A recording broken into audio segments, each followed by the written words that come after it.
or some other technological geniuses work on this? How do we change man so that he doesn't lie and cheat, and our newspapers are not filled with stories of fraud in business or labor or athletics or wherever? The Bible says the problem is within us. Our problem is that we're separated from our Creator, which we call God. And we need to have our souls restored, something only God can do. Jesus said, "For out of the heart come evil thoughts, murders, sexual immorality, theft, false testimony, slander." The British philosopher Bertrand Russell was not a religious man, but he said, it's in our hearts that the evil lies, and it's from our hearts that it must be plucked out. Albert Einstein, I was just talking to someone when I was speaking at Princeton, and I met Mr. Einstein. He didn't have a doctor's degree because he said nobody was qualified to give him one.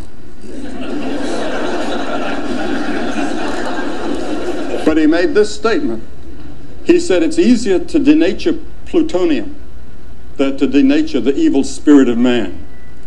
And many of you, I'm sure, have thought about that and puzzled over it.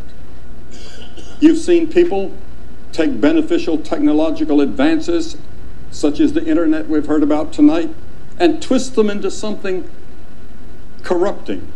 You've seen brilliant people devise computer viruses that bring down whole systems. The Oklahoma City bombing was simple technology, horribly used. The problem is not technology. The problem is the person or persons using it.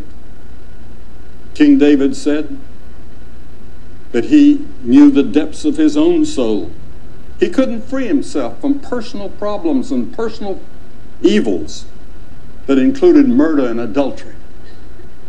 Yet King David sought God's forgiveness and said, "You can restore my soul." You see, the Bible teaches that we're more than a body and a mind. We are a soul. And there's something inside of us that is beyond our understanding. That's the part of us that yearns for God or something more than we find in technology. Your soul is that part of you that yearns for meaning in life and which seeks for something beyond this life. It's the part of you that yearns really for God. I find young people all over the world are searching for something. They don't know what it is. I speak at many universities, and I have many questions and answer periods, and whether it's Cambridge or Harvard or Oxford, I've spoken at all those universities. I'm going to Harvard in about it's about 2 months from now to give a lecture. And I'll be asked the same questions that I was asked the last few times I've been there. And it'll be on these questions. Where did I come from? Why am I here? Where am I going? What's life all about? Why am I here? Even if you have no religious belief, there are times when you wonder that there's something else.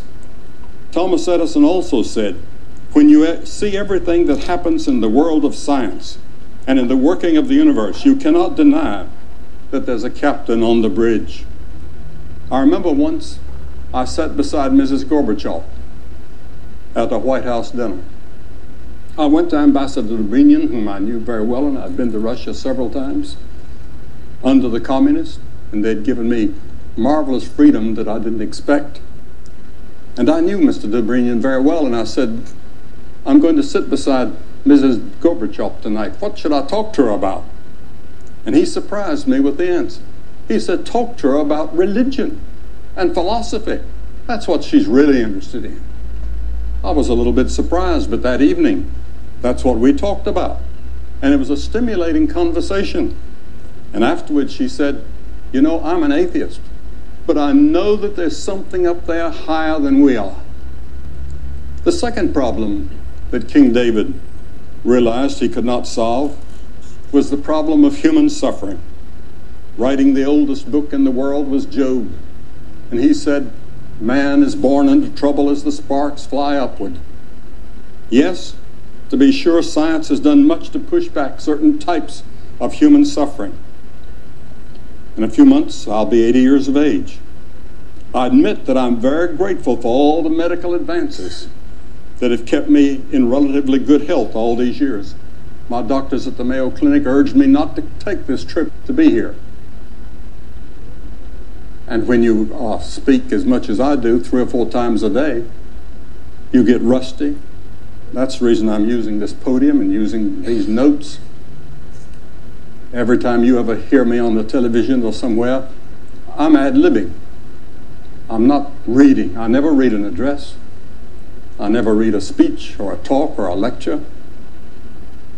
But tonight I've got some notes here so that if I begin to forget, I've got something I can turn to. But even here among us, in the most advanced society in the world, we have poverty. We have families that self-destruct, friends that betray us, unbearable psychological pressures bear down on us. I've never met a person in the world that didn't have a problem or a worry. Why do we suffer? It's an age-old question that we haven't answered. Yet David again and again said that he would turn to God. He said, "The Lord is my shepherd." The final problem that David knew he could not solve was death.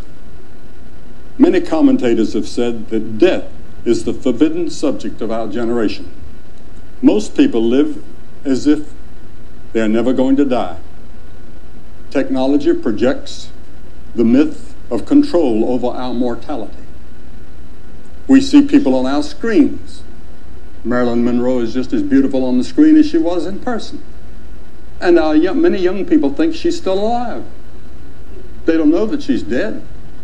The old stars, they come to life. They're just as great on that screen as they were in person. But death is inevitable. I spoke some time ago to a joint session of Congress last year. And I said, there's one thing that we have in common in this room, all of us together, whether Republican or Democrat, or whoever. I said, we're all going to die. And we have that in common with all these great men of the past. And it's often difficult for young people to understand that. It's difficult for them to understand that they're going to die. As the ancient writer of Ecclesiastes wrote, he said, there's every activity under heaven. There's a time to be born, and there's a time to die. I've stood at the deathbed of several famous people whom you would know.